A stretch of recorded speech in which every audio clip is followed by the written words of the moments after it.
just going live here. I just woke up from a nap. Let's see if this actually works out. My connection is weak right now, so as you're getting on, let me know if you can hear me. I've been thinking about this topic for a minute now. Since the other day, actually, since I did the Facebook Live on vulnerability. Hello. Let me know when you're on so I can say hi to you. So yeah, the other day, whoa, 20 of you. Hi guys, nice to see you. I hope this is adding value to your life. I love you all, and that's why I'm stepping outside of my own comfort zone and going live and allowing you guys to see me make mistakes, because I make mistakes. Imagine that. All right, so the other day I went live. Hey Kimberly, hey Lindsay. Hi. Oh, I know. I actually need to update my credit card in the supercharged. I'm not in there right now. I'm going to try and get back on it immediately. By the way, guys, if you are looking for a really, really amazing group of just status quo game changers, the supercharged with Peter Kelly is really amazing. Yeah, so I'll be back on there this week. Jody! Yay! Okay, so I had done a Facebook Live earlier in the week. I was curling my hair. I only burned myself one time. And I was talking about Brené Brown, the power of vulnerability, why it's important that we show up and strip it all down, take off all the masks, and be seen. And it's insanely powerful we show up that way, because it's not about us. It's about everybody else that we can affect. So where are those areas that are stopping us from being vulnerable? Where are we getting stuck? And some of the things that I've noticed in my life, and this is just my experience, I'm going to see if I can set my camera down, because my hand always shakes when I hold my camera. I got the shakes.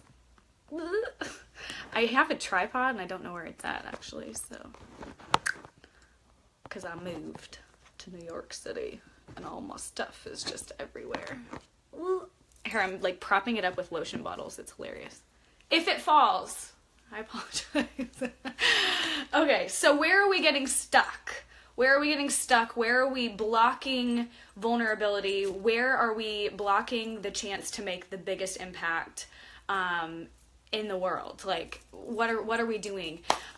One of the ways that I've noticed in my life is that I hold on to things longer than I should hold on to them, because I'm scared of what it means to be without those things, even though on the other side of those things is usually a lot more amazing things. So relationships are a big one. So relationships that no longer work, that no longer serve you, that are draining all of your energy.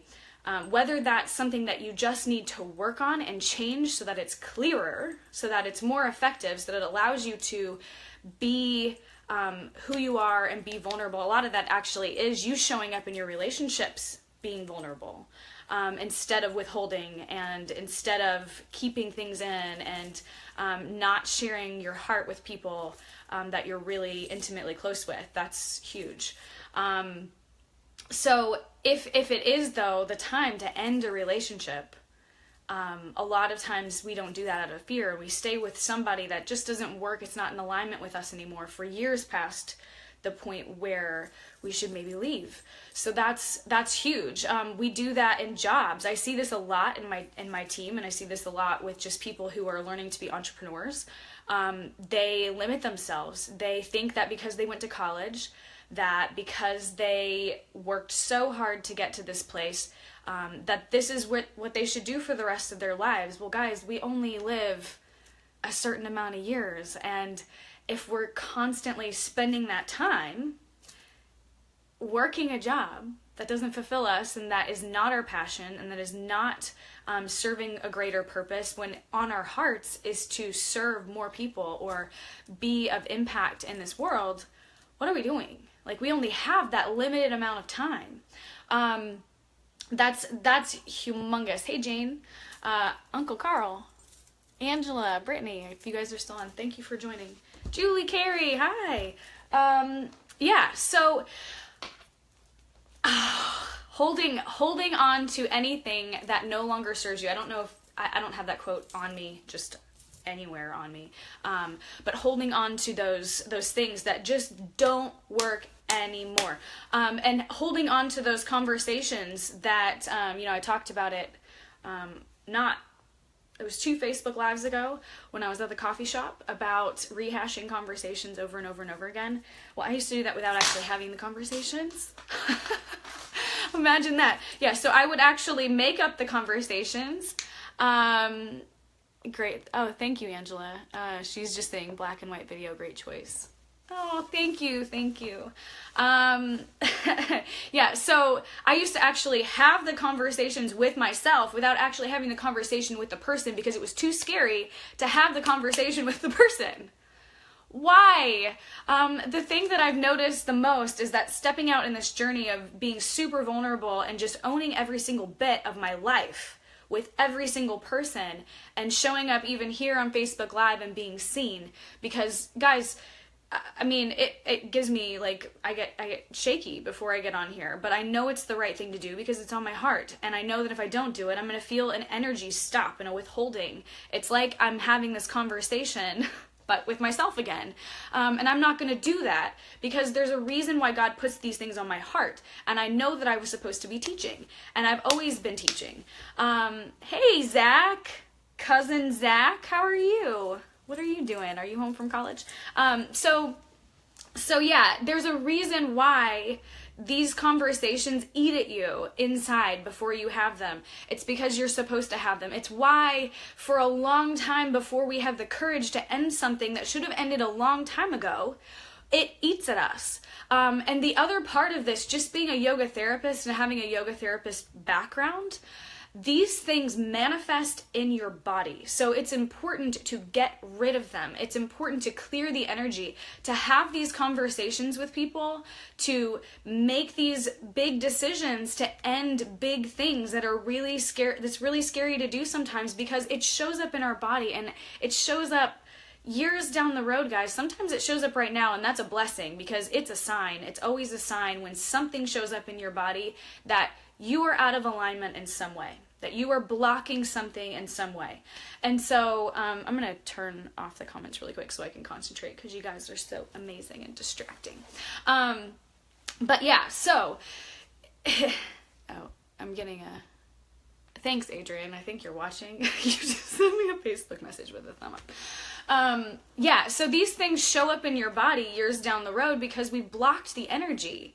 This is almost a selfish thing to preserve your energy and make sure that the energy is of life, of God, is really just flowing through you freely. And we do that by removing all the blocks and removing all the things that are stagnant and having the courage to have the conversations and having the courage to stand up and leave things that no longer serve us, whatever those things might be. As scary as it is. And that doesn't mean that it has to be a permanent leaving. Sometimes it's just getting up and being like, this doesn't work for me anymore. What can we do to fix it? What can we do to fix it? And get up and just change the situation. Yeah, so let me turn back on the comments. Do you guys have any questions? Because... oh, look at you guys. Thank you. Yeah, so one of the things, just going a little bit deeper into yoga therapy, it is crazy, and I was talking to my friend Armand about this the other day, but I could sit with somebody for 5 minutes as a yoga therapist and have them talk to me just about what's going on in their life, what has been going on in their life, and almost immediately I can pinpoint exactly where that disease manifested in their body. That is something that I was terrified about because who am I to know where that came from? But I really do believe that it's something that God gave me. So me withholding that is actually it's at a deficit for them. It's not giving them the gift that is not really even mine. I'm just like this vessel for something that's more intuitive than I am. And that those words that are given to me need to be said. And so knowing that these blocks, these places, I mean, I've seen it so many times. They just, hey, Carrie. Oh, thank you, love. Yes, it's easy to give advice. It's much harder to practice it. Yes. So this is, that's very freaking true. Yeah. So you can be a teacher, but if you're not following your own advice, then you're pretty much not effective at all. I can tell you that when I started following my own advice and started following my own teaching, that I started living a happier and more fulfilled and wholehearted life. A whole lot more peace came with that. So if you're not living your life, authentically, go ahead and start doing that by practicing. Yeah, that's a whole different video. I could go into that forever. Nothing I feel like comes without practice. And I think I actually talked about this, I think 2 videos ago, where you go from, I get that concept, to knowing it and practicing it, and you're practicing it and you're practicing it. But because we get to that knowing place that we just like, before we embody it, we just give up and we're like, well, yeah, I already got it. I figured it out already. And we just end it. And really it's not embodied yet. So it's not who we are. I've practiced a lot of these concepts for so long that they come pretty naturally to me. Now they didn't come naturally to me. I had Crohn's disease. I was dying. I mean, I had arthritis. I had a heart arrhythmia. I didn't listen to my body for 3 years when I knew that I was not supposed to be in a situation, and I developed a heart arrhythmia because of it. Consequently, like the second that I made that decision, the heart arrhythmia went away because the block in my energy was gone. So yeah, take my own advice when it comes to making sure you don't have energy blocks. I actually talked to someone today, Jolene, today on the phone, and I get a lot of people who call me or reach out to me about chronic illnesses, and it was such an amazing conversation. But let me see if I just lost this because I just woke up from a nap. I don't know where I was going. Hey, Kristen Beal, and Laura. Hi, guys. I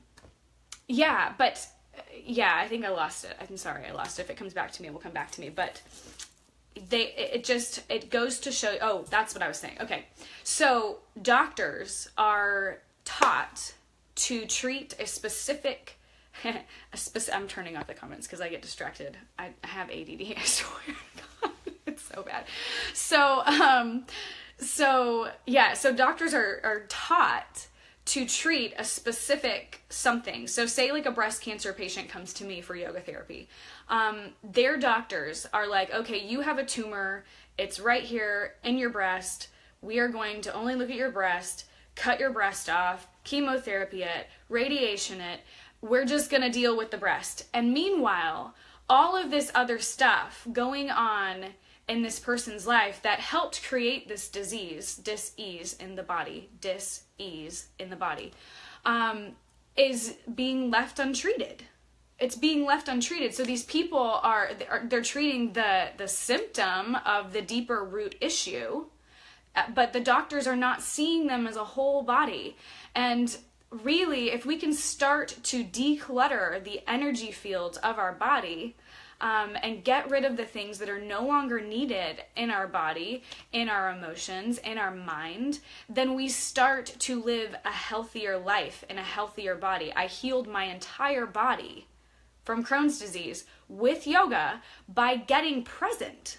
By getting present, removing the shit that didn't need to be in here anymore because they were things that were not present. They were past or future. They were things that were not here in this moment, that were just cluttering this stuff up, that was jamming up my energy. I was putting all of everything into my intestines. I'm very lucky to be alive, you guys, like very lucky, because I was a mess. I don't allow that to happen anymore. Now, if I start to get crazy in my mind where I'm going for a while and I've created a whole monster in there, I actually go directly to the person now. I actually go and I say sorry if I need to say sorry. Even if I'm like, you know what, I'm going to own my part of it. I know that they had a part in this, but I'm going to own my part in it and end this for me, for my peace, I don't care about their peace. I'm ending it for my peace. doing that sort of decluttering process on the daily, like noticing when you're having your suffering start to take place, when this is going crazy, and immediately ending that. The more that you do it, it's going to be hard the first couple of times. I'm not going to lie. It's going to be terrifying. It's really hard to be vulnerable when you're just starting to practice this. But once you start to do it, it starts to move with ease. It starts to become your second nature. It goes from knowing and practicing to embodying. It's the way that you show up in the world. And then you don't have all of these blocks going on, which is, I mean, I was actually walking with a friend the other day, and I was like, I literally have no pain in my body anymore. Like, zero pain in my body. Zero. I don't even know how that's, like, physically possible. I'm walking all over New York City. I hardly ever notice that I actually have a body anymore, which is, I mean, for me, like, this is a vessel that, thank God for this vessel. It's the vessel for holding my soul. But I don't believe that we're bodies. And so it's kind of cool to not feel like I'm in a body very often. I feel like I'm just this, like, energy thing that walks around smiling at people in New York City, and they're like, you're crazy. But I know I'm not, so it works. Oh, look at it. Okay, I'm gonna go ahead and read some comments now. Yes. Laura, other people's opinions of you are none of your business. We must always be true to our soul. Absolutely. Trish, thank you, love. Julie, not always clear where all the chaos comes from. So, you know, if it's a lot, because when I was healing my body from Crohn's disease, I had to take things step by step, and showing up on my mat where I could get clear, and practicing yoga as often as possible, learning yoga philosophy. You know, I think I mentioned it 2 Facebook Lives ago, so when I was at the coffee shop, if you want to go back. But you can pick one of the yamas or the niyamas, and these are 2 of the 8 limbs of yoga. So you can pick one of the yamas, one of the niyamas, and these are your basically your relationship with the world, and then your relationship with yourself. And if you pick one of each, all the other ones come. And so for me, I picked ahimsa, which was non-harming. So my relationship with the world was I would no longer harm the world. Anybody in it, I would no longer expect things of them. I would no longer hold people to things that were my things that I should hold myself to, and not, I mean, I was just projecting. I was basically living through this, like, these big glasses of judgment, which, I mean, most of us are doing that. I mean, I'm still, I'm by no means any better or more evolved than any of you. I'm running a different program right now, and that's all that's happening. We all have these file cabinets. Just pretend your brain. I'm like trying to make this make sense by hand gestures and like pointing to my head. So Course in Miracles, I'm a huge Course in Miracles person, and I really, really believe Course in Miracles is where I'm getting my peace from. It's allowed me a lot of freedom. But the concept is basically that we have these file cabinets, and so we are born, and the second that we're born, we start learning things, which just swap that word out with judgments. We start creating judgments. We start saying, okay, this is a water bottle. I know this is a water bottle. It's an Isogenics water bottle, but it looks like a water bottle. It has water in it. It holds some water. So it's definitely a water bottle. We do these things with other people all the time. So we're doing, I mean, we do this with everything, but say people, for example, here's our file. Have you ever been to a party where you look over and you see someone that you've never met in your entire life, and you're like, that guy's an asshole. Like, that guy's an asshole. He reminds me of that guy that I had this experience with, and he talks like him, and his hand gestures are like him. He's an asshole. I know he's an asshole. Have you ever done that, where you brought in your last experience with somebody else that nothing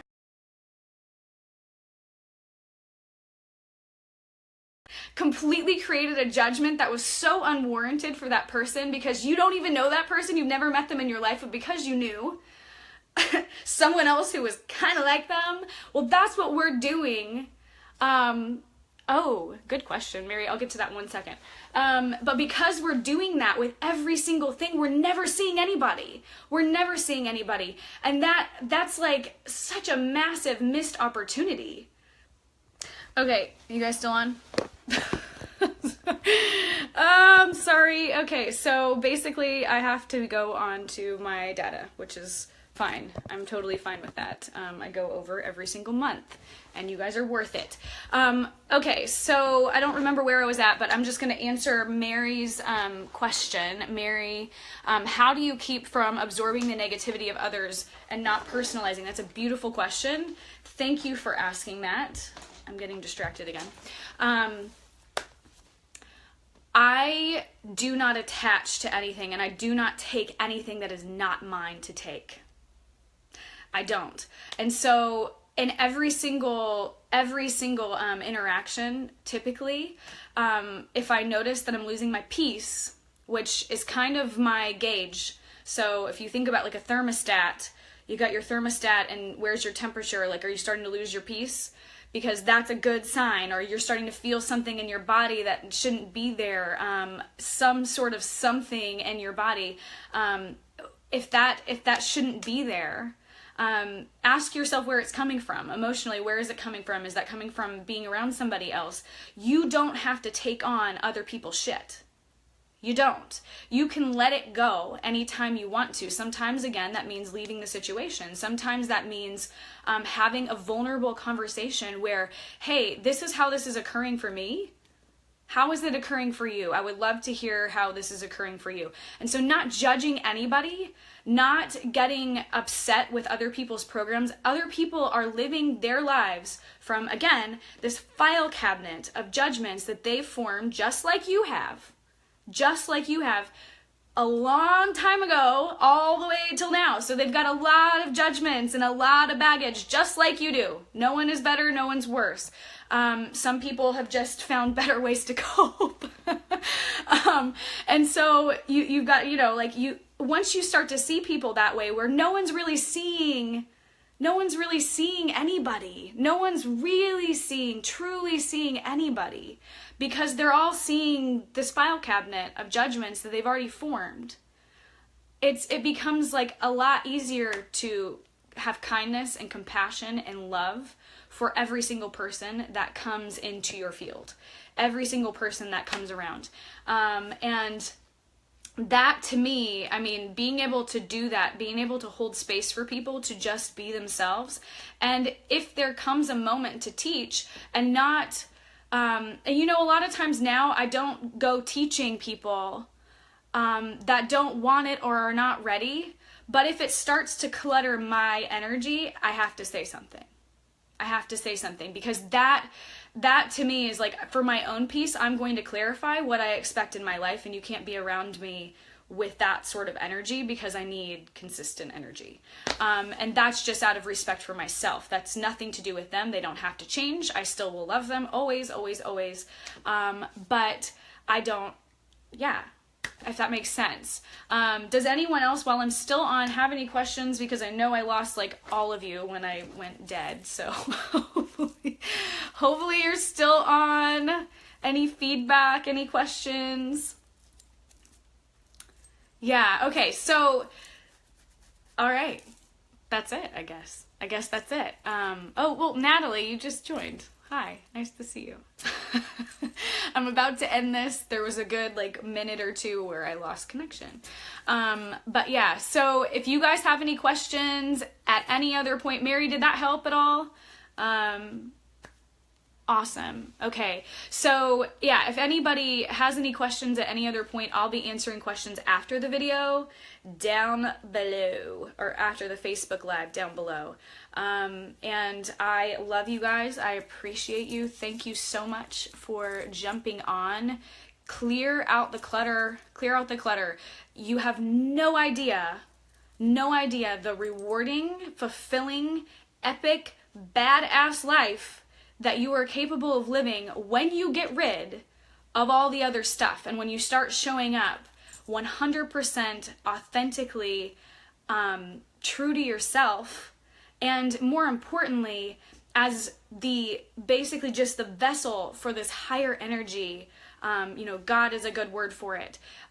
Every single day, when you clear out, like, you know, if you're a Christian and you read the Bible, when you clear out all of the flesh, basically, and leave room for God to do all the work, you know. Also, you know, Mary, another great way to look at this is to ask for God to take it over. Like, hey, you know, today, Spirit, I'm letting you make all my decisions.